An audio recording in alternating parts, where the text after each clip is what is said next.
This is a story about a world obsessed with stuff. It's a story about a system in crisis. We're trashing the planet, we're trashing each other, and we're not even having fun. The good thing is that when we start to understand the system, we start to see lots of places to step in and turn these problems into solutions.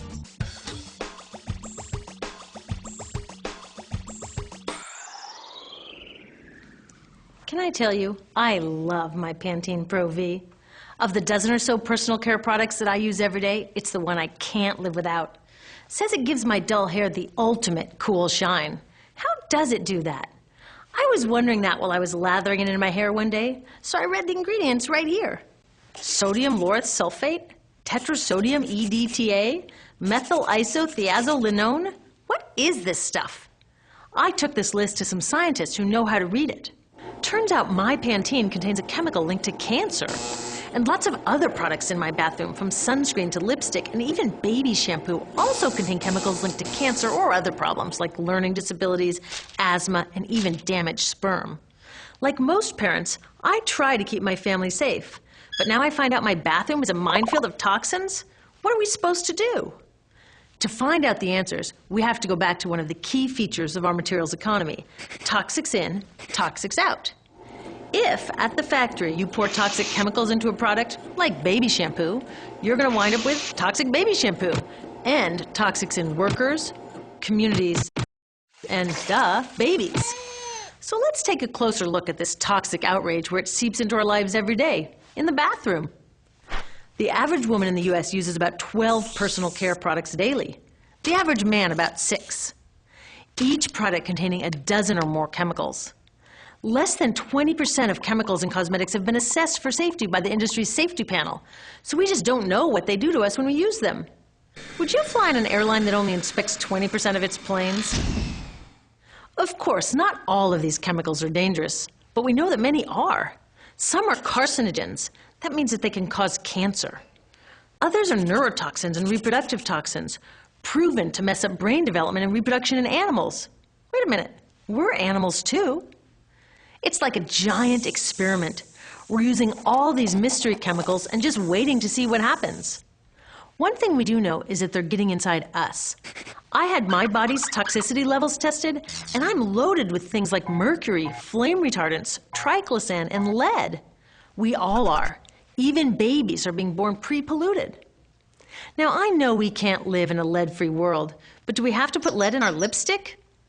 I don't know. Maybe it's my fault. Maybe I just bought the wrong thing. At the store, the choices seem endless. I can get lipstick in 49 shades, or shampoo for hair that's too dry, oily, fine, limp, or frizzy. But what about the choices that really matter? Like the choice to buy products that are safe?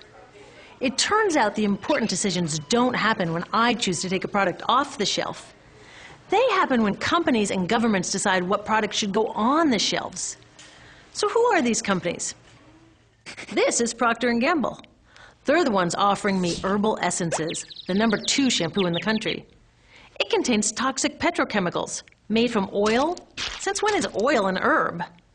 On cosmetics labels, words like herbal, natural, even organic have no legal definition. That means that anybody can put anything in a bottle and call it natural, and they do. I mean, can you imagine a top seller called Petro Essences? Gross. What's even nastier are hair relaxers marketed to 5-year-olds and skin whitening creams. These are super toxic, both in their ingredients and in the message they send about what beauty is. Oh, here's Estee Lauder offering me a chance to help find a cure for breast cancer.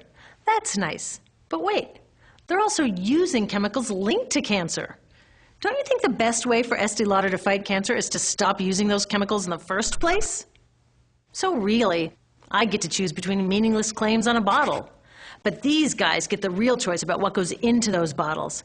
And that happens back here, at the factories where they're formulated. Why do the makers of these products use all these toxics? Are they trying to poison us? No, they're just working from a 1950s mindset when people were totally swept up in better living through chemistry. In all that excitement, they forgot to worry about human health impacts. That was years ago, and they are still using these same old toxic chemicals. Today, big cosmetics companies say the doses of poison in their products are small enough to be harmless. Yeah, maybe if you use them once a year. I guess they never get out and see that their products are being used and combined with other products every day. A little toxic dose under your arms, a little more on your hair, on your lips. And workers in nail and hair salons get dosed all day long. So the industry is used to doing things this way, and they can, because even now that scientists have linked the chemicals they're using to all sorts of problems, there are no laws to get rid of them.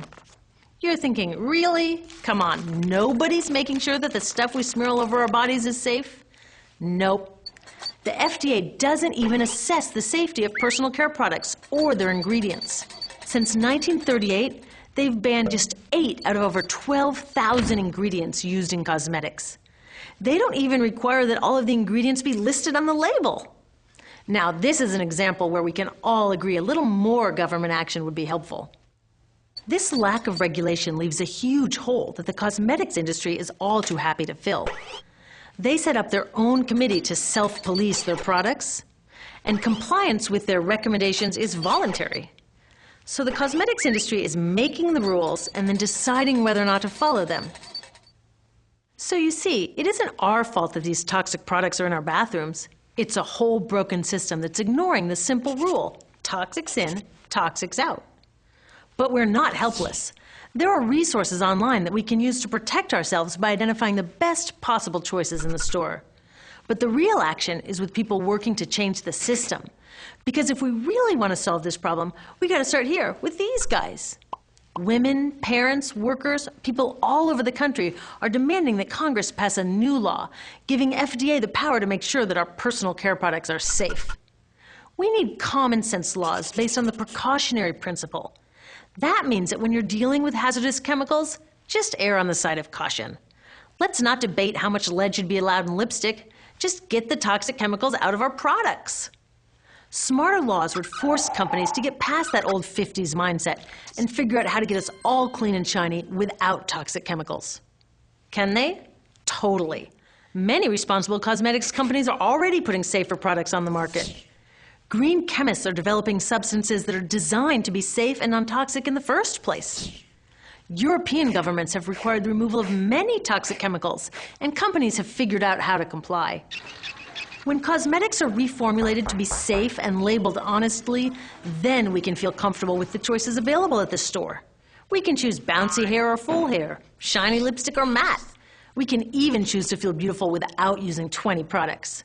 But we'll know that whatever we choose, the most important choice, the choice to be safe and healthy, has already been made.